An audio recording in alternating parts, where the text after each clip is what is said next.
the rules for power and now faced the consequences. The reality of their actions was a heavy burden. The fall was swift and absolute. There was no redemption in sight. They fled, not as a team, but as individuals escaping disaster. The courtroom, once a stage for their power, was now a scene of their ruin. The appellate decision obliterated Trump's legal shield.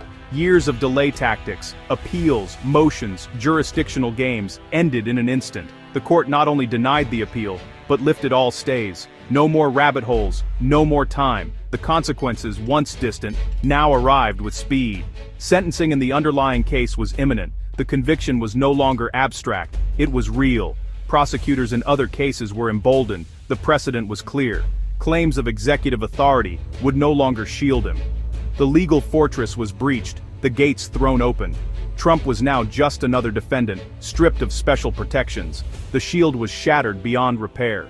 A constitutional law expert called the ruling a landmark for the rule of law. This isn't about politics, it's about the structure of our government, she explained. The court reaffirmed the separation of powers. Congress, not the president, controls trade and tariffs. Article 1, Section 8 is clear. Congress regulates commerce. The framers distrusted concentrated executive power, especially over trade. Trump's actions were a clear usurpation of congressional authority. Invoking national security can override explicit constitutional commands. The decision was a course correction, restoring Congress's role. For years, presidential power had expanded. This ruling pushed back.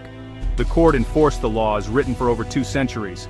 The Constitution, not any individual, is supreme. The message was unmistakable. The executive has limits. The rule of law prevailed. This legal catastrophe struck amid a storm of crises for Trump. The release of the Epstein files, though not criminal for Trump, tainted his image anew. The tariff case, meant to show strength, became another chapter of decline. Simultaneously, a criminal probe into his finances intensified, with former allies cooperating with prosecutors. Paranoia and betrayal gripped his inner circle. Public hearings on election challenges painted a damning portrait of his leadership.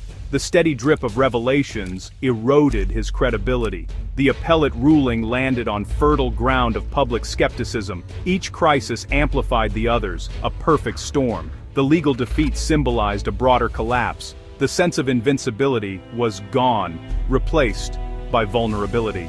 The walls were crumbling from all sides. Trump's persona as the indomitable fighter was shattered. The appellate ruling was too clear, too humiliating to spin. The myth of the winner collapsed. The narrative shifted to defeat. Even his staunchest supporters grew silent or doubtful. Defending a legal team accused of misleading a federal court was a bridge too far. The judge's rebuke felt like objective